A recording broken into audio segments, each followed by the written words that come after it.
everybody, welcome back to my channel. So today, I ran a poll on Instagram talking about whether you would want to talk about relationships or the LGBT advice and coming out and like how to deal with it and like my process as well. Relationships kind of triumphed this, but I genuinely felt that the LGBT video was a little bit more important, especially with Pride Month going on.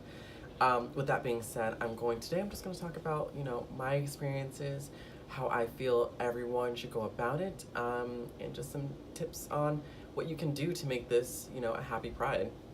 So to all the people who are still in the closet, you can still be prideful, you can still be knowing that like there's a whole system supportive of who you are and ready for when you're ready to come out and celebrate with us.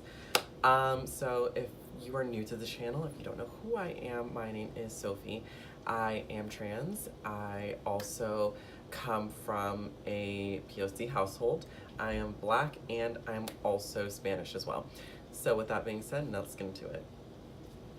So growing up, I was very confused about my sexuality. It kind of all stemmed from there because I was just like, I like boys. And I kind of knew that from an early age of 4th grade. Like I knew that I did not like masculine things. I hated baseball tees. I hated sports. Not really. I like swimming, but I didn't like really sports that much. I loved Barbies. I like pink. I like the very typical generic girly things, and I was very much so drawn to that, and it was very gender assuring at that time. So with that being said, in 4th grade, I'll never forget, I had a crush on this guy, this kid who I never will forget his name. His name is Ignacio. He was very pale with black hair and Spanish, and that honestly has been such a theme in my relationships. Like, that's all I've ever dated, which is really funny. I have dated over the spectrum, but the people who I really end up with are always just that same, those people are always just that same demographic. But with that being said, I just knew I had a crush on him. I was like, oh, he's so cute. And I would always try to like lay my head on his like lap, and he would always push himself off. I'm like, why is he doing that? Like, stop doing that. Like, love me. So after that, towards, I want to say, middle school, I kind of repressed the idea of dating a man. I was just like, it's not for me. Even though everyone was like losing their virginity, everyone was like getting wiped up, and they're just like, when are you gonna do it? When are you gonna? I'm like, I don't know. I'm saving myself for marriage. Easy way out. No one has asked me anything ever. So I ended up doing that. It was so annoying because everyone was always asking when I'm gonna lose my virginity. When am I gonna like talk to somebody? It was so irritating, and I was just so over it. But it is what it is. So I think my junior year of high school is when I started to like shop at Hot Topic. I was buying skinny jeans. I was buying more feminine things. I was just really experimenting with my look, and I was just like, I love this. Like, this was so fun to me. And I was like, this is who I am. Like, this feels so right. I started kind of buying like tops that were definitely a little shorter than usual. Not full-on crop tops, but definitely a little cropped. And I was like, this is so gender reassuring. Like, I love this. Like, why? And I'll never forget, and I follow this woman to this day. I learned what trans was, and it was from this woman named, from the Scene Days. Her name was like Izzy Hilton, I think, and she's Luna Lovebad on Instagram. Like, that was the first trans woman I ever saw, and I was like, how do I get on this wave? How did she do it? Like, what can I do? I kind of put it on pause because like I was still figuring out my sexuality. I was like, do I really like men? Like, what's going on here? Like, does anyone really like men? Not really, but like, we do it. So it was so strange to be introduced to this new world. So then I started wearing makeup, I started wearing foundation, I started wearing like eyeliner, doing my brows, and it's really funny. I started doing my brows with, I think a black eyeliner, and my brows looked like Sharpie. It was really funny, but at the time I thought I was like the hottest bitch ever. Go figure. So after that, I decided to, oh, here's actually how my mom found, this is how I came out about being gay at the time. I was doing my makeup like I do every morning during my senior year, and when I was wiping some eyeliner off, I put it in the toilet because I kind of messed up and I was like redoing it, but I forgot to flush it like I always do because my mom likes to use my bathroom instead of her bathroom. Didn't know why at the time, but she would always use my bathroom, and she found like the makeup in there. She yelled. She was freaking out. She called me while I was in class and like was like, what is this? Are you wearing makeup? Blah, blah, blah, blah. Like just going off on a tangent.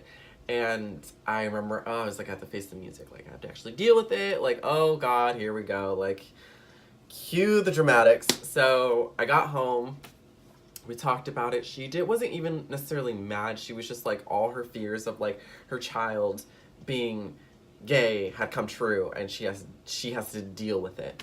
And I hate to use that word deal with it, like it just feels like it's like an issue when it shouldn't be. So, you know, for the first few months, it was very silent in the house. I didn't really speak to her. We were kind of just like, what's up? We didn't really talk to each other. It is what it is. Like, we just like kind of just let the damn thing slide. So then after that, there came a point where I had just graduated, and I was like, I have no ties to high school. Like, no one's gonna know me. I've always hung out with like a select few people from high school, so I was like, whatever. So I decided I'm gonna start dressing a little more feminine. So I started wearing dramatic eyeliner at the time. I started doing my brows. I started wearing lipstick. I was literally going full on, like, yes, queen. Like, I was doing that. I didn't know I knew it was like feminine, but I was like, I knew it was like girly, and I knew like, you know, cis gay men do it, but I was just like, this still doesn't feel right. I still don't feel right. Like, I feel cool. I feel a little bit more confident, but I was like, this just still does not feel right.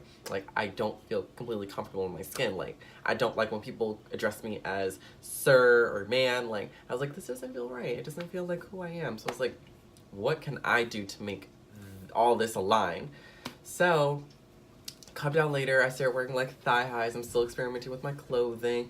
I remember wanting to buy a skirt so bad. I wanted to buy a skirt so bad. And just never having the courage to do so. So come 2000, I think we're in 2013, going into 14 at this point. I told my mom, I was like, you know what? Since you are so mad at me, since you don't like me, I'm gonna move out. And she's like, it's not because I don't like you. I just, you know, she didn't really give me like a valid reason, but like, it is what it is. I knew the main issue was just like, I identified as gay. So, I just let it be. It is what it is.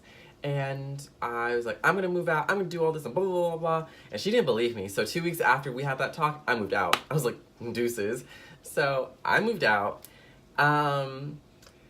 She was kind of sad. She was like, oh shit, this bitch is really doing this. So I did that, and I moved out, and I was finally surrounded by people who identified as gay, who were queer, who were genderqueer, who didn't feel right in their bodies. Like, it was so cool to like have that support system. And I think that's one of my biggest tips too. It's just making sure you have a support system of friends, or a group of people who you feel like you can trust and give this information that you identify differently from your norm. Like, a support system is vital in transitioning, vital in coming out, and vital in doing anything. So when I came out as trans, I texted a bunch of people, all my friends, all the people who I consider like my best friends. It's like, if I become a girl, blah, blah, blah, will you still like me? Will you sleep with my friend? And X, Y, and Z. And they're just like, you know, you're my friend. You can do whatever you want with your life. Like, if you want to do that, you can do that. So I sat on that idea. So after New Year's, opening up 2014, like 2 weeks later, I was just like, hey, so I'm making a new Facebook. I'm gonna go by the name Sophie now. If you respect this, by all means, add me on a new Facebook. If you do want to still continue to be my friend and support me, by all means. And I expected the worst. I expected no one really be behind my back with this, besides the few people I had told. And surprisingly, I got a lot of great positive feedback, and a lot of people messaged me saying how brave and strong I was. And I think, you know, that's what Pride's all about. It's just embracing who you are, being strong, and it's strength, it is courage to come out. Like, when people come out, like, if you guys decide to come out after this video, if you guys decide to do all these things, it is so much courage, it is so much strength, and you are so brave for that. And I want people to know when they get, I want the biggest important message I want people to pull from this video is, you are not alone in this. You are not going unnoticed. Like, you will be heard by somebody, and that I am here for you, because I know that shitty feeling of not having anyone with you to go with you along this journey. It's a very scary feeling, and it's a very unpleasant thing to go through, because you feel like no one's there, no one can relate to you, and the people who can relate to you are so far away. But at least you have that support system. I want you to never feel the way I did, because I didn't know what trans was. I only knew about one trans girl, and she was, you know, internet famous. So who was I to her, you know? But I'm just me, and I'm definitely here for anybody. I never, like I said, I never want anyone to feel the way I did when I was growing up.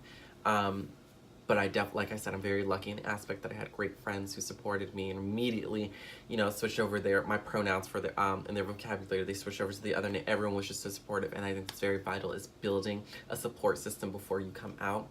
If you don't feel like you need it, by all means, more power to you. Like, do you? But I think it is definitely a very vital resource to have when doing this, when coming out as gay, coming out as trans, doing whatever you have to do. I think a support system is always nice. As for dealing with my mom when I came out as trans, really funny. She didn't figure out my Facebook. She didn't figure out anything. Like, I made sure she was blocked. She asked me one time, because my nosy family members decided to tell her, and I was like, nope, that's not true. They're lying, blah, blah, blah, because I didn't want to deal with it. It was just a lot to deal with, and I did not want to talk about it just yet. I was not ready. Always be ready to talk about things when you're ready, not when someone wants to know right away, when you're damn near fucking ready. But I was just not ready to talk to her about this, so I was like, no, it's not true, blah, blah, blah, blah.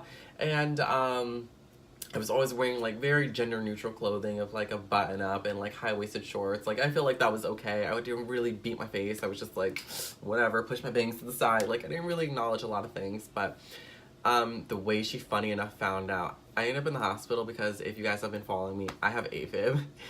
I ended up in the hospital, and she had to use the new name that my family members had told her, and they ended up letting her know, and she came up using that name. We had the talk. She was just like, okay, well, you're my kid. I love you. It's going to take me a lot to understand. I think this is another big tip. Is just like, if I understand growing up in a POC household, they are not the most accepting. Like, trust me, I know. So it's a lot to deal with. But if this parent is willing to meet you halfway and try to understand, help them, educate them, and they're just as scared, just as ignorant as you are to your journey. So help educate them, let them know who you're coming from. And parents, if you're watching this, like, get to know this kid. I know, like, the biggest part why parents feel they need to push this person away is because they feel that this kid is not their kid anymore. But that is your kid. That's just who they truly are. Be willing to get to know who they are, this new, not even new being, this person who's always been this ray of sunshine. Like, if now they're able to express themselves, like, accept that. Well, get to know who they are. Don't be so quick to deny it because you don't understand it. Get to know them, and you might learn a little bit. And my mom took that step. She took that step to learn a little bit more. She took that step to understand why I thought this way, why I felt I need to do this. And she saw that I have put my transition over anything. Like, my transition comes first more than anything. So, educate your parents. Don't be so quick to push them away, especially if they're trying to understand. But if they don't understand right off the bat, if they don't want to get to know it, fine. Screw them, on to the next. And as long as you have your support system with friends and people, there you go. So that's why I say that's vital. Educating is vital. And I think, doing this is so courageous. It's such a big journey. It's a long journey. And don't quit. That's my last piece of advice to wrap this video up, is don't quit.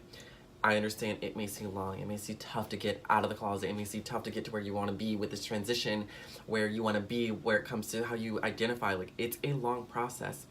And I understand you'll feel some waves of self-loathe because you don't feel comfortable in your body and you don't feel happy with where you are right now. But just know you'll get there eventually. You will, I promise. Like, I am finally at a point where I feel okay with my body, okay with wearing tight clothing, okay with, like, just being who I truly am. I'm at a place where I'm content, and there's always room for improvement, and I'm definitely willing to do so. So just know it is a long journey, but please don't quit. But yeah, that is my take on the LGBT Pride Month, how to come out, how to, some cool tips. I want you guys to always know you can always DM me, email me, talk to me on Twitter, Instagram. Like, I am here for you. Like I said, I never want anyone to go through what I did and feel alone. I'm always here for you. You can always cry on my shoulder. If you want some advice, I'm here for you. But I think that really wraps up my video, and I hope this video helped just even a little bit and diminished a little bit of anxiety you may have. But until next time, bye guys.